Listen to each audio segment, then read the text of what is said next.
আল্লাহ তাআলা সূরা মারিয়ামের 33 নম্বর আয়াতে বলতেছেন, ওয়াসসালামু আলাইয়া ইয়াউমা উলিদতু ওয়া ইয়াউমা আমুতু ওয়া ইয়াউমা উবআসু হাইয়া। পয়গম্বর ঈসা আলাইহিস সালাতু ওয়াস সালাম তিনি একজন মুজিজা সম্পন্ন নবী। সকল নবীর কিন্তু মুজিজা আছে, কথা বলেন ঠিক কিনা?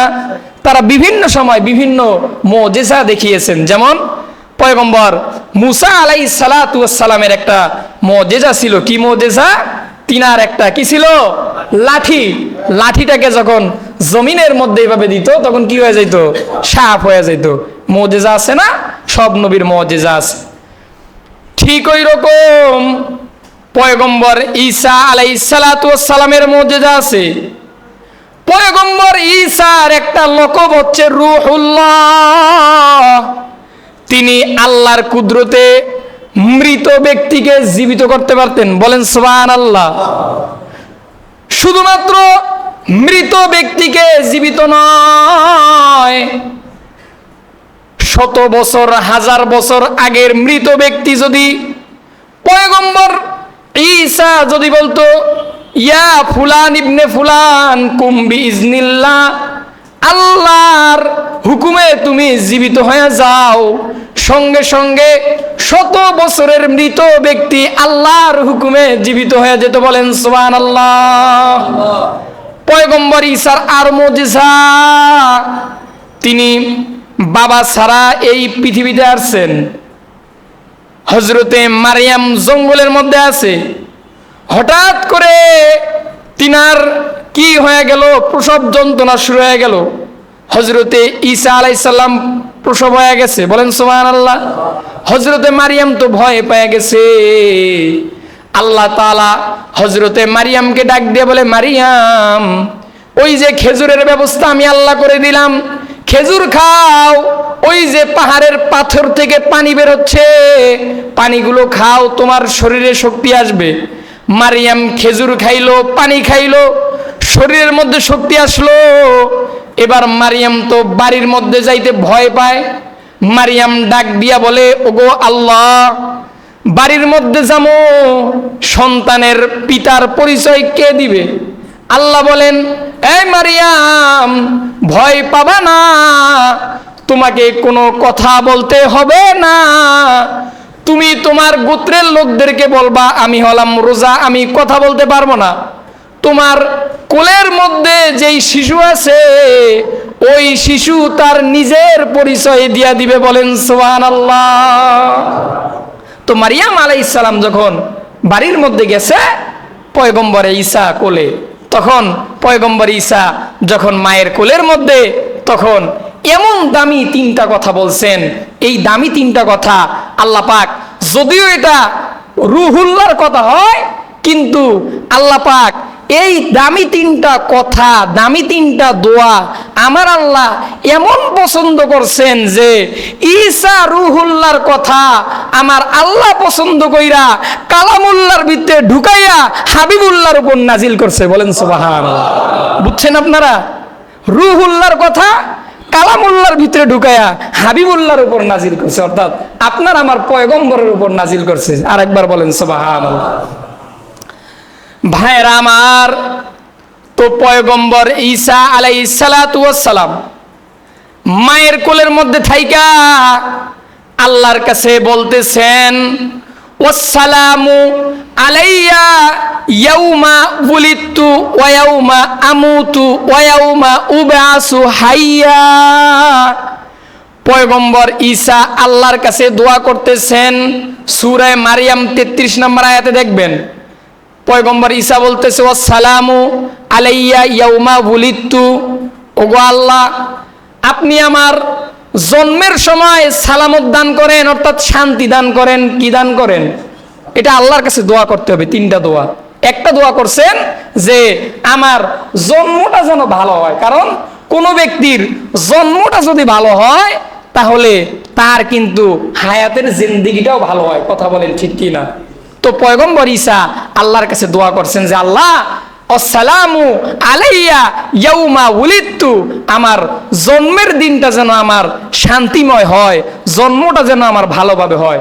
তো আলহামদুলিল্লাহ, আমরাও এটা আলহামদুলিল্লাহ বলতে পারি যে আমাদের জন্মটাও ভালোভাবেই হয়েছে। কথা কোন ঠিক কিনা? কেন ভালোভাবে হয়েছে বললাম? কারণ আপনি আমি না চাইয়াও আল্লাহ পাক আপনারে আমারে মুসলমানের ঘরে পাঠাইছেন। কথা বলেন ঠিক কিনা? বলেন আলহামদুলিল্লাহ, আরো জোরে বলেন আলহামদুলিল্লাহ। আল্লাহ কি চাইলে আপনারা আমারে মুশরিকের ঘরে পাঠাইতে পারতেন না? তাইলে তো জন্মটা অন্যদিকে হয়ে যাইত। কিন্তু আল্লাহ জন্মের সময় সালামত দিছেন দেখেই তো আপনি আমি মুসলমানের ঘরে জন্ম হয়েছি। ঠিক কিনা? আলহামদুলিল্লাহ। তো আপনার আমার জন্মটা তো ভালো হয়েছে, আপনি আমি ডান কানে আজান একামত তো পাইছি, আলহামদুলিল্লাহ। এই যে আজান একামত, সন্তান জন্ম হওয়ার পরে যে আজান একামত দেয়, আপনারা মনে করতে পারেন হুজুর এই যে একদম ছোট বাচ্চা, এই বাচ্চাটার কানে আবার আজান দিয়ে কি লাভ? আরে আজান দিয়ে কি লাভ শুনেন। তাফসিরে হাসান বসরির মধ্যে আছে, তাফসিরে হাসান বসরির মধ্যে হাসান বসরি বলেন, এই যে সন্তান জন্ম হওয়ার পর কানের মধ্যে যে আজান দেওয়া হয়, এই আজান দিলে কেমন লাভ, কেমন লাভ জানেন? এই আজানগুলো যখন দেওয়া হয় তখন মহান রব্বুল আলামিন নিজে নিজের কুদরতি হাত দ্বারা কালিমা লিপন করে ওই বান্দাটার, ওই শিশুটার কলবের মধ্যে আল্লাহ কালিমা লিখে দেয়। তো এই আজানটা যখন তার কানে হয়, কানে দেওয়া হয়, তখন ওই বাচ্চাটা দুনিয়ায় আর নাস্তিক মুরতাদ হয় না। কথা বলেন ঠিক কি না? কারণ তার জন্মটা ভালো হয়। ওই যে পয়গম্বর ঈসা দোয়া করছে, আসসালামু আলাইয়া ইয়াউমা উলিদতু, ওগো আল্লাহ আমার জন্মটা যেন সালামতে হয়, শান্তি হয়, সুন্দরভাবে হয়। তাহলে আমরাও কি এই দোয়াটা করতে পারবো না ইনশাআল্লাহ? যে আসসালামু আলাইয়া ইয়াউমা উলিদতু, ওগো আল্লাহ আমার জন্মটা যেন ভালো হয়। আলহামদুলিল্লাহ, আমাদের জন্মটা তো ভালো হয়েছে। এবার পয়গম্বর ঈসা 2 নম্বর দোয়া করছেন, ওয়ায়াউমা আমুতু। পয়গম্বর ঈসা বলতেছেন, ওগো আল্লাহ আমার মৃত্যুটাও যেন ভালোভাবে হয়। সুবহানাল্লাহ বলেন। বলছিলাম, প্রথমেই বলছিলাম দামি দামি 3টা দোয়া, যে কারো যদি জন্মটা ভালো হয় মৃত্যুটাও কিন্তু ভালো হবে। যেমন পয়গম্বর হযরত ওমর রাদিয়াল্লাহু তাআলা আনহু, তিনি আল্লাহর কাছে একটা দোয়া করতেন। কি দোয়া? আল্লাহুম্মারযুকনি শাহাদাতান ফি সাবিলিক ওয়া ফি বালাদি রাসূলিক। যে হযরত ওমর আল্লাহর কাছে দোয়া করছেন, ওগো আল্লাহ তুমি আমারে শাহাদাতের মৃত্যু দান করো, এবং আমার মৃত্যুটা যেন রসুলের মদিনার মধ্যে হয়। বলেন সুবহানাল্লাহ। এবং তার রওজাটাও, কবরটাও যেন রসুলের রওজার পাশে হয়। এই দোয়া হযরত ওমর করছেন। তো আল্লাহ তাআলা হযরত ওমরের দোয়া কবুল করছেন। দোয়া কবুল কইরা হযরত ওমর তো এই যে মসজিদের মধ্যে নামাজ পড়াইতেছে, দুশমন আইসা হযরত ওমরকে তরবারি দিয়ে আঘাত করছে। ওই যে হযরত ওমর মৃত্যুর 2 দিন আগে সন্তানকে ডাক দিয়া বলে, এর সন্তান আব্দুল্লাহ, আমি ওমর আল্লাহর কাছে 3টা দোয়া করছি, 2টা দোয়া আল্লাহ আমার কবুল কইরা নিছেন। একটা দোয়া আমি আল্লাহর কাছে বলছি, ওগো আল্লাহ তুমি আমারে শহীদি মৃত্যু দান করো। আল্লাহ তো আমার শহীদি মৃত্যু দান করছে। আল্লাহর কাছে দোয়া করছি আমার মৃত্যুটা যেন মদিনার মধ্যে হয়, এই দোয়া আল্লাহ কবুল করছে। এরে আব্দুল্লাহ যা উম্মুল মুমিনিন আয়েশার কাছে যা, আমার লাস্ট যেই দোয়াটা রসুলের রওজার পাশে যেন আমার কবর হয়, তুই উম্মুল মুমিনিন আয়েশার কাছে গিয়ে বলবি, আমার আব্বা উমর আপনার কাছে ওই যে আপনার ঘরের মধ্যে 4টা কবর দেওয়ার জায়গা আছে। একটা কবর হলো, একটা রওজা হলো আমার রসুলের, আরেকটা হজরতে আবু বকরের, আরেকটা হজরতে ঈসা আলাইহিস সালাতু ওয়াস সালামের জন্য, আরেকটা আম্মাজান আয়েশার জন্য, নিজের জন্য। তো আব্দুল্লাহ ইবনে ওমর আম্মাজান আয়েশার কাছে গিয়া বলে, ওগো উম্মুল মুমিনিন আমার বাবা ওমর আপনার কাছে আমারে পাঠাইছেন, ওই যে আপনার হুজরার মধ্যে একটা কবরের জায়গা এখনো খালি আছে, যেটা আপনার জন্য রাখছিলেন। ওগো উম্মুল মুমিনিন, আমার আব্বা ওমর আপনার কাছে ওই জায়গাটা কবরের জন্য ভিক্ষা চাইছে। উম্মুল মুমিনিন আয়েশা রাদিয়াল্লাহু আনহা ডাক দিয়া বলে, এরে আব্দুল্লাহ, তুমি আমার থেকে চেয়েছো, তোমার বাবা এটা চেয়েছে, আমি আয়েশাও মনে করি এটা হযরতে ওমরের জন্যই প্রাপ্য। আমি আয়েশা মারা গেলে আমি যাব জান্নাতুল বাকির গোরস্থানের মধ্যে, আর ওমরকেই আমি এই জায়গাটা হাদিয়া দিয়ে দিলাম। বলেন সুবহানাল্লাহ। তো এই হযরতে ওমরের 3টা দোয়াই আল্লাহ কবুল করছে, যে তার মৃত্যুটা যেন ভালো মৃত্যু হয়। আমরাও এই দোয়া করতে পারি না ভাই? কোরআনের আমল, আসসালামু আলাইয়া ইয়াউমা উলিদতু ওয়া ইয়াউমা আমুতু। ঈসা আলাইহিস সালাম দোয়া করছেন যে তার মৃত্যুটাও যেন ভালোভাবে হয়।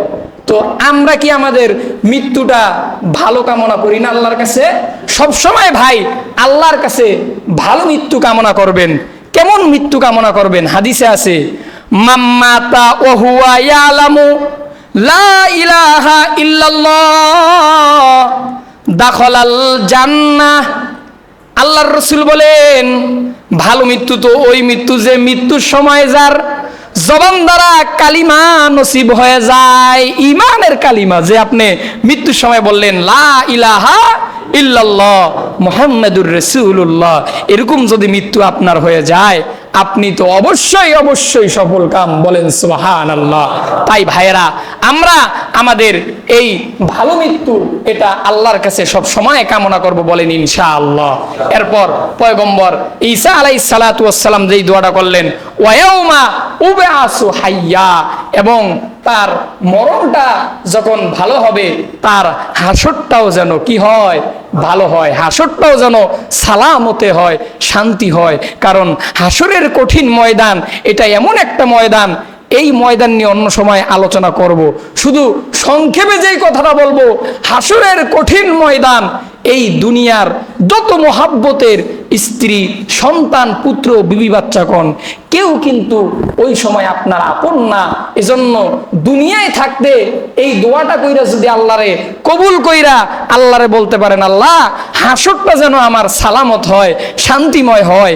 যদি দোয়াটা আল্লাহরে কোন রকম দোয়া কইরা যদি একটু আল্লাহরে রাজি খুশি করাইতে পারেন, এমনও হতে পারে হাসরের কঠিন ময়দানে আল্লাহ পাক আপনাকে বিনা হিসাবে জান্নাত দিয়ে দিবেন। বলেন সুবহানাল্লাহ। কিন্তু ওরকম দোয়া আল্লাহর কাছে করতে হবে, এবং উসিলাও বানায় রেখে যাইতে হইব, দুনিয়ায় রাখতে হইব না, উসিলাও বানায় রাখতে হইব। ভালো ভালো কাজের কিছু উসিলা বানায় রাখতে হইব। মানুষের উপকার করা কি? মানুষের উপকার করা নাকি মানুষের ক্ষতি করা? উপকার করা, মানুষের উপকার করা, এটা মারাত্মক, খুবই দামি একটি আমল। এরকম আরো বিভিন্ন উপকার মূলক কাজ আছে, ভালো ভালো কাজ আছে। এই ভালো ভালো কাজগুলো করবেন, এবং আজকের বয়ান থেকে 3টা দোয়া শিখবেন। 1 নম্বর দোয়া, আসসালামু আলাইয়া ইয়াউমা উলিদতু, ওগো আল্লাহ আমার জন্মটা যেন শান্তিময় হয়। আসসালামু আলাইয়া ইয়াউমা উলিদতু ওয়া ইয়াউমা আমুতু, আমার মৃত্যুটাও যেন শান্তিময় হয়।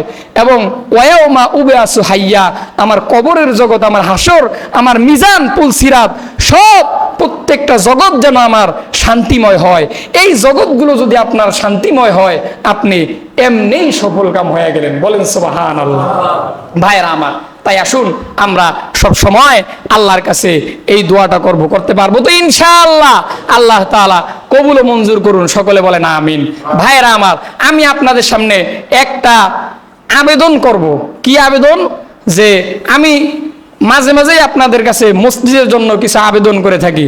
যেমন আমাদের মসজিদের একটা জিনিস প্রয়োজন। আমাদের এটা সমস্যাটা, অনেকে আমাদের যারা নিয়মিত 5 ওয়াক্ত মুসল্লি আছেন তারা সমস্যাটা বেশি বুঝেন, যে আমাদের পানির সমস্যাটা একটু বেশি হচ্ছে ইদানিং। আমাদের মসজিদের আলাদা কোনো ট্যাঙ্কি নেই ভাই, তাই আমরা চাচ্ছি যে এবার আলাদা একটা ট্যাঙ্কি নিব। তো এই ট্যাঙ্কিটা কিনতে প্রায় মনে করেন 18 থেকে 20,000 টাকা লাগবে। 18 থেকে 20,000 টাকার মতো লাগবে আমাদের এই ট্যাঙ্কি বাবদ। তো এটা মনে করেন একা মানুষের কাছে তো সম্ভব না, এটা আপনারা বুঝেন। আমরা যদি সবাই মিলে 10 জনে মিলে যদি একটু সাহায্য করি, আল্লাহর ঘরের জন্য একটু দান করি, এটা মনে করেন ওই যে বললাম যে ভালো কাজের কিছু উসিলা আল্লাহরে দেখাইতে হবে।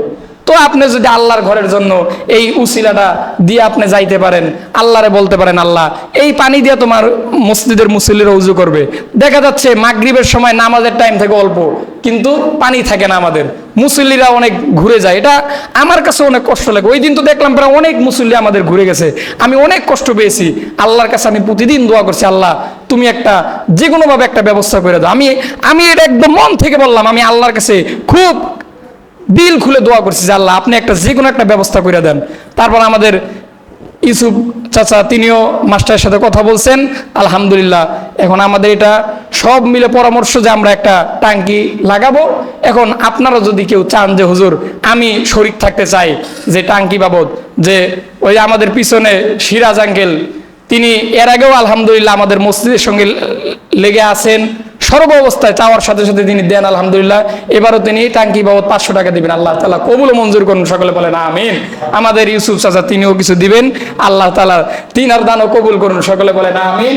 এবং আরো যদি কেউ থাকে যে হুজুর আমি আপনার কাছে দিব টাঙ্কি বাবদ 1000 টাকা, 2000 টাকা, 500 টাকা, কেউ আবার তো এমনও লোক আছে একাই 5000 টাকা দেওয়ার সামর্থ্য আছে। আমি গত মাসে ফ্যানের কথা বলছিলাম যে একটা করে একে ফ্যান দিবেন, আলহামদুলিল্লাহ একজন লোক এই যে 3টা ফ্যান দিয়ে দিছে, বলেন আলহামদুলিল্লাহ। তো এটা এরকম মানুষের আলহামদুলিল্লাহ। আরেক ভাই আমাদের মুসল্লি, নিয়মিত মুসল্লি, তিনিও দিবেন 500। আল্লাহ কবুল ও মঞ্জুর করুন, সকলে বলেন আমিন। আল্লাহ পাক ভাইয়ের কামাই রুজির মধ্যে বরকত দান করুন, সকলে বলেন আমিন। মা বাপ যদি বেঁচে থাকে মা বাবার হায়াতে তৈবা দাঁড়ায় দেন, এবং মা বাবা যদি মরে থাকে আল্লাহ পাক যেন মা বাবাকে মাফ করে দিয়ে জান্নাতুল ফেরদৌস দান করেন, সকলে বলেন আমিন। কেউ যদি থাকেন দিবেন